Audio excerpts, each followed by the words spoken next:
Welcome to the MindGrow Radio podcast storyteller series. I am your host, Stephanie Kathan, and today we are joined by Keynote Speaker, Visionboarder, a humorist, and the Motivational Firewood guy, Steve Gamlin. Welcome, Steve. Thank you, Stephanie. Very happy to be here. I always love our conversation. I do too. And before we even dive into this mind-growing conversation, tell us about what a vision boarder is and why you do that.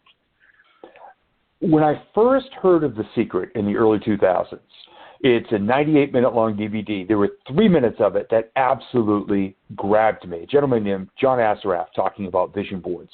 And I've been a goal setter, personal development guy for 30 years at this point. And having not just a list of goals, but what they look like and what they could feel like, sound like, smell like, be like, just fascinated me. So I am now a guy who works with individuals, entrepreneurs, and even inside of companies now, which I love, helping people to see their goals and then plot out their plan and not just hope for the best every year on January 1st. So you saw this film and it struck you, this process, and then you tried it, and then you loved it, and now you teach it.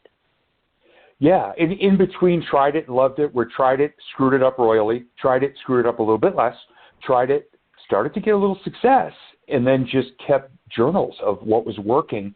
And eventually I created a whole program just based on my notes and my own journey. So now I teach that part. So yeah, there was a lot of screwing it up in between. So a vision board is when you put like your dreams or your goals or your things you want to experience, and it just lays out in front of you so you can focus on it, right? Is that the goal of it as a vision boarder? Yes. And before the pictures go there, at least the way I teach it, there are many different styles and people out there, and much respect. I do a lot of internal work with people, assessing where they are right now before they decide where they want to go, because a very important question to it all is why. And if you don't know where you are right now, you may not have that emotional connection to why you want to go in a better place other than, well, where I'm at right now stinks, or I just want something bigger, better, whatever. So we do a lot of assessment and really marinate in who we are and where we are before we step forward. And a lot of people, my experience, have been skipping that part. It goes into mindset, which is what I want to dive into, creating this mindset. Now, when the mindset that you have now is probably much different than the mindset you had when you started out on this entrepreneurial journey, right? Yes, I am in about a 180-degree different place from where I was at that time, yes. So what were the dominant feels? Like, what was your mindset and your feelings when you started out compared to what they are now, knowing what you know, doing what you do? Yeah, on my life's timeline, at the time in the early 2000s, I had just walked away from a very successful 10-year radio career because I worked 15 years worth of hours and was fried.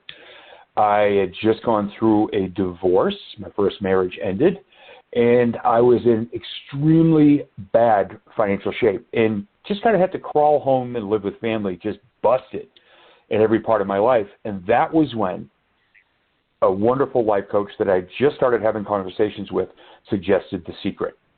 So I came from the absolute worst place possible, just licking my wounds and sitting in the ashes for about a year, figuring out this stuff about finding a better version of myself or creating a better version of myself, and really getting in touch, not just with, well, this stinks and I'm in pain, but, okay, where do I go from here?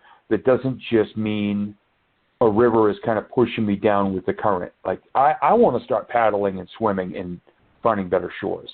So little by little I started to, and it took a while, but the greatest thing I learned was to have gratitude on a daily basis of even the tiniest victories that put my brain and my heart in a better place, in a better space, and kept me looking in the right directions, not just looking back at all my screw-ups and the worst things I've done, but to start have a bit more hope and really legitimately believe I could get somewhere better and be the person steering the ship in the process. Oh, that is so powerful, because sometimes when we're in that place of despair, there doesn't seem to be a way out. Like, you just look ahead and you can't see the light. Like, you just can't see your way out until something shifts. And what shifted for you was finding that information that gave you the tools to be able to realize. I remember when I came across it, it was around that same timeline, early 2000s. And just coming across the information, it was something that was completely new to me. I'm like, what? Why aren't we taught this stuff in schools? Why don't we know this? Right? You're right. And so you created something from nothing, which is amazing. And it kind of opens up this light for those who are looking, like, you can do this. There is hope out there, even when it feels like there must not be. And so it must have taken a bit to create that mindset. And it is such an important piece of the entrepreneurial journey, especially when it comes to your failures. Like you were talking about the mistakes that you made or whatever, and moving on from those. Like, those don't define you, right? And you shared a thing recently about how a failure, you turned it around to it became a success. It was what are your podcasts or a radio show or something you were doing? Yes. Yeah, can you share that story with us? Yeah, we can sit around punishing ourselves forever over some of these things. And, I was just kind of marinating on this the other day. Some of the biggest mistakes I punished myself for years all happened 20 years ago. Right. And instead of taking the lessons from that and saying, okay, that's who I was then, not putting a lot of thought into the decisions that were essentially wrecking balls to my kneecaps at the time, but looking now with the gift of that, because I wouldn't be where I am now if I hadn't done that, if I hadn't learned how to crawl back out of the ashes, or as I referred to in one of my earlier keynote speeches, some days your phoenix rides a pogo stick. It's not like the movies where all of a sudden, the music comes up and the clouds part and the angels go, ah, and the hero comes back and everything's great. Okay, that's Hollywood. This is real life. Steve's covered in scars. I've fallen back into the ashes numerous times. You make mistakes as you're learning. And maybe they don't all benefit you in the greatest way short term, but in the long term, your tail feathers grow back. The colors are more beautiful every single time, and they're stronger. And you're better, and you're smarter, and you're more confident. Because I want to sit on my front porch when I'm 90 years old, covered in scars. Because I went through the fire, came back out, and learned something so that I can turn around to that next person. And they say, well, I'm afraid to do this. And I'll roll up my sleeve and go, you see that? Right. I thought that too, and I went through it. Let me tell you the story of how I got this scar and what I learned and how it benefited me long term. That's where I want to be when I'm 90 years old. I love you have a wonderful gift of storytelling, and in my opinion, you're like one of the most awesome humans that I know. And you're very big on, you're welcome, on giving. Like, it's part of who you are. It's what's in your posts. You're bringing value, but also it's one of the reasons I love tuning into what you share. And one of the things that you do that has stood out for me is your work with the Beach Bum Philanthropy and how you spotlight these acts of kindness when you see them. And that is, not everybody does that. And I love that you do that, and you kind of bring a light to, it doesn't take a whole lot to be friggin' kind. And you kind of share that in a not flowery unicorns way, but in a real authentic, I'm going to talk about my scars with you way. And I really love that. And I want to give some appreciation to that. Can you tell us about a little bit of that work that you do? Yeah, and thank you so much for saying that. We launched, it's funny, when I was a kid, my mom always told us, my sister and myself, someday I want to buy a building, and I want to house it with homeless veterans, and I want to teach them skills and build their confidence and have this place. So this whole lifetime of someday we're going to do this, well, right around 2010, my speaking business was just getting going, and I had a conversation with my mom about that old dream, and I said, look, none of us are in a position to do this right now, but let's just start doing really small acts of kindness, and let's start to notice who else is out there doing these small acts of kindness to educate people on how easy it is. So we started doing them, and we created the Beach Bum Philanthropy Facebook page. Now, it was just a good hippie giving idea. It was just this little movement that our family and friends did. But then people started to send us messages. Hey, Steve, in my community, there's this person out here doing this. So we created the Beach Bum Philanthropy Rockstar Giver of the Day Award. So what we're trying to do is educate people in, just like you said, how simple it can be to give. And we try not to be one of those people who says, hey, look, I just did this for this person. Look how awesome I am. That just, that grates on me when people do that, right. when it's self-serving. Right. What we try to do is just say, hey, look, you want to be a beach bum? Go do something kind today. You're not sure what to do, or if your first thought is, I don't have the money, hey, go to this page and check out what other people are doing. It doesn't have to cost anything. Hold the door. Pay someone a compliment. Make somebody smile. Rescue shopping carts in the parking lot that have been abandoned so they don't roll and dent someone's car. That's one of my favorites. I call it shopping cart rodeo. Love playing that. In just these little ways, and some people say, well, it's not making a big impact. If enough of us do it, it is. And the funniest part about giving is the person who actually gets the most out of it is probably you, and you don't even realize it in the moment. And that's what I love about it. And now, of course, my sister is, she's an accountant, CPA. We talked about for years making Beach Bum a 501c3, and I would look at the paperwork and say, no. So my sister grabbed it one day because it's very complicated.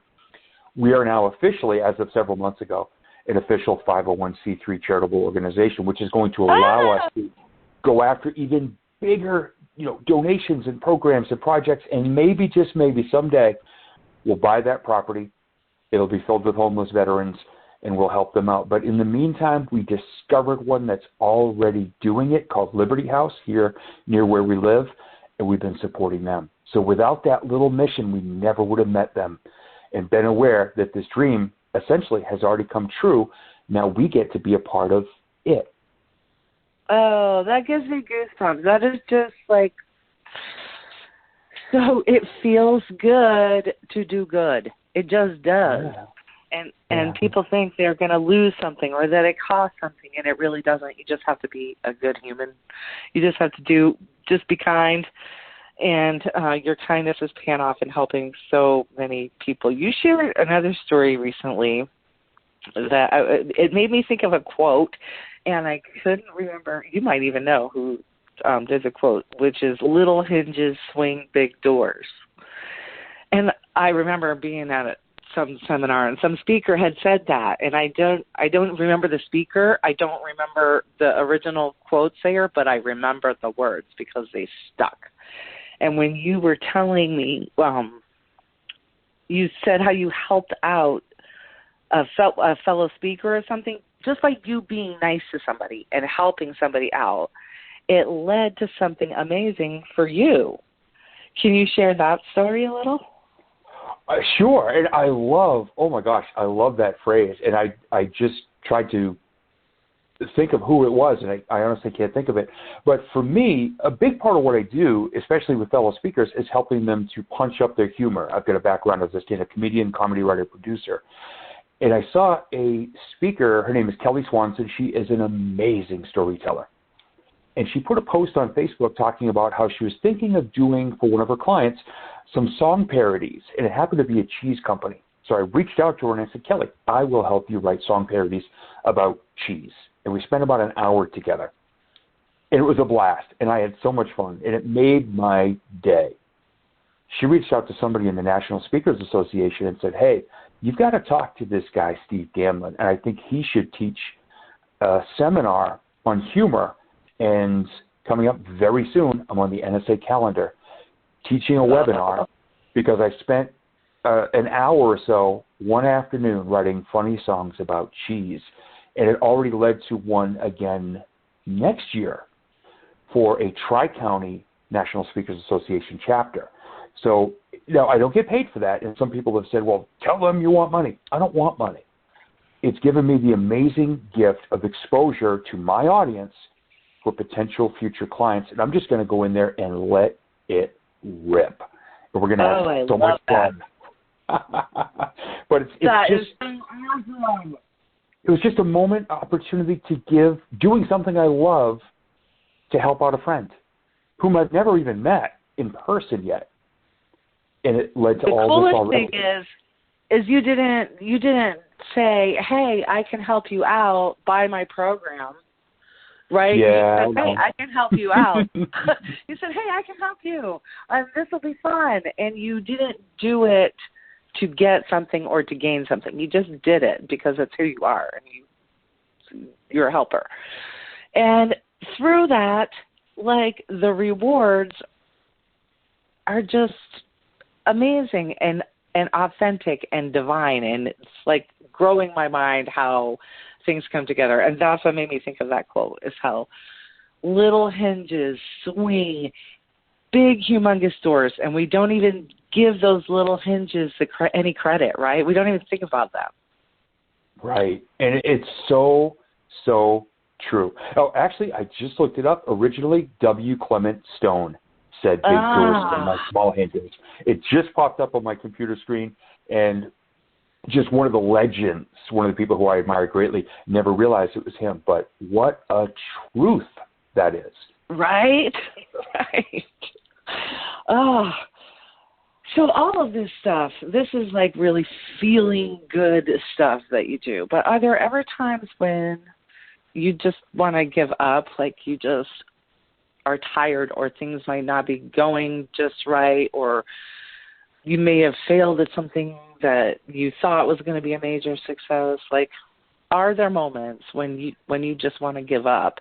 And how do you motivate yourself through those moments? I have those a lot. It's funny because, in this industry, being a positive person and being a speaker and program creator, radio host, and all these other things, I always go into everything saying, oh my gosh, the world's going to love this. And then crickets.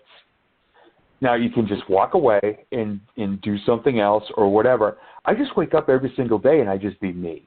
And I just put something positive out there. And even if it doesn't turn into a speaking event or money, what keeps me going is there's always that one person who reaches out, who shoots me a direct message or puts a comment on the post that says, oh my gosh, how did you know I needed to hear this today? Thank you. You just inspired me to go after a goal, or to try again, or to have a conversation with somebody that I know I need to, or to whatever. And my answer is always the same. Well, it started off because I needed it today, but I'm glad it had value for you. And it's funny because some of the messages I've shared that have gotten the most mileage have come out of me not being in a good place, but putting things back together and having hope for it. For all those speakers out there who say, every day above ground is a great day, that is the biggest steaming pile of crap on the sidewalk I have ever heard. It just is, and I've kept it clean here. It just is. We wake up every day, and I always say, look, if you wake up on the right side of the grass, you have an opportunity to make something really cool happen for yourself and for somebody else. So that's what I wake up to every day. Whether the sun is shining or not, I'm going to look for that little tiny spot between the dark clouds where the sun comes through, and I'm going to go stand wherever that hits the ground. I'm going to start from there because it's as good a place as any. And the good stuff is just as real as the bad stuff. And too many people forget about that. That is so true. It is so true. Because even though bad stuff is happening, there's good stuff that's happening at the same time. And it's where we choose to put our focus at that moment. Ooh, this is so good. Can you share some tips from your own personal growth toolbox that you use to stay on track. I know focus for me is like a big thing, and I have a hard time staying focused. Sometimes maybe I have too much projects, too many things going on at one time. I think I can do everything, and I really can't. Although I think I can. So do you have some tips that just to keep people on track as they travel this entrepreneur journey of their own? One of the greatest ones is actually hit me recently, and I have issues with focus too, and with time management, because me and my squirrels, we love to run around and be distracted by things. I got a whole squadron of them. It started off as a duo, a trio, a quartet, and now they're just running everywhere. Great book called G Code. It's by a gentleman named Ryan Stewman, and I've recently joined an organization of people. It's called Apex, and it's a bunch of positive-minded people, and one of his biggest things is he can tell you where he's been for every day for the past decade because he schedules out every hour of every day with the task he is supposed to be focusing on during that time. And one of the greatest tools I've ever invested in, costs about $10. It's made by Pyrex. It's a little digital kitchen timer. And what I do is I set it to 30 minutes, and I hit start, and I promise myself I cannot do anything else but the task I'm working on just for 30 minutes, which for me some days is an eternity. But when I look back at the end of the days where I've actually done that, and I use my Google Calendar as well, so it'll go off and beep and buzz and vibrate and all that. When I do that, I get so much more done, and I stop doing the spinning plate show. 18 things moving, but I'm not getting anywhere because I got to go back and start spinning that first one again and give it a little more attention. So I'm not pushing piles as much as getting things done. And it's better to get one thing done than 5 things inched forward. So focus. And I love that because it's small increments, like 30 minutes. We can all do 30 minutes, right? Like, that's a gem. That's a gem. Yeah. Just making notes in my own personal growth notebook. I've got some vision board clients who actually send me pictures of themselves, selfies with their kitchen timers, and I always go, right on. That's just, I say, look, I've got this program, this idea, so it's going to be a bit of an investment. And they go, okay, what is it? I go, take $10, go to the store, get a kitchen timer. And they start laughing, but then they send me pictures with their timers. And the ones who are using it are crushing their productivity this year. And some of them have done more in the first half of this year than they thought they would be able to do all year. That I'm like blown away. I would be going, Google, get me a timer right now. I'm going to be getting a timer today, just so you know. Yeah. I'll just one of my do a picture later. One of my clients named Jessica bought 2. She goes, hey, if the battery dies in the first one, I'm screwed. So I bought 2. That's an awesome one. Do you have another one you want to share? A big thing that's helped me a ton, and I've been doing this now for about 9.5 years, I got a blank hardbound journal, and what I do is I put it under the back of my laptop so it holds it up at that little slant to make it easier to type. There's a reason it's right there. When I get into my office, first thing in the morning after I crawl out of bed, come down the hall, I open it up, I write the date, I write the words good stuff, and I write 1, 2, 3. And in less than a line each, I write my 3 favorite moments from the day before. It's a gratitude journal. And it's what I'm thankful for as I start this new day. And don't just broad brush and say, I'm thankful for my job, I'm thankful for my house, I'm thankful for my spouse. Because how excited are you going to be to write those same 3 things 17 days in a row? You're going to be, I'm thankful for my house, I'm thankful for my job. But if you write the moments, like this morning I wrote about a radio show I got to be on yesterday. So I said, awesome radio interview with this person. Got to have a date night with my wife, Tina. We went and ate big salads at Panera, big fruit and vegetable salads. And whatever the other one I wrote was about yesterday. At the end of the year, the week between Christmas and New Year's, if I came up to you and said, hey, Stephanie, how was your year? You're going to try to think, and you're going to broad brush. You go, well, I guess it was okay, but it's, depending on where you live, It's cold, it's dark, it's the end of the year. But last year, in a pandemic, in the year that was 2020, that really, both my businesses are event-based, and they both took massive hits last year financially. Right. But I still managed to write down just about 1,000 moments. Wow. So I can't swing the wrecking ball or the broad brush and say, well, 2020 was this. 2020 had close to 1,000 amazing moments that kept me going, and parts of my business are different because of what I learned along the way.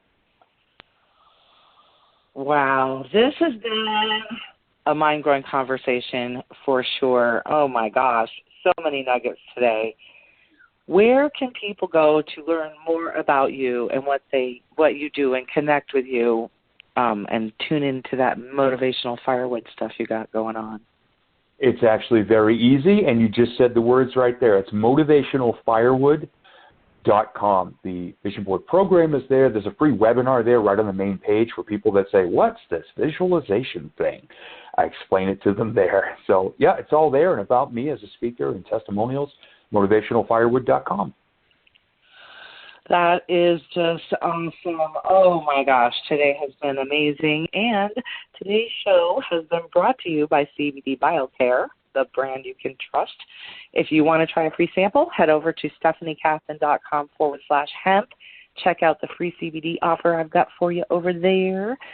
Thank you to our special guest and motivational firewood guy, awesome human, Steve Gamlin.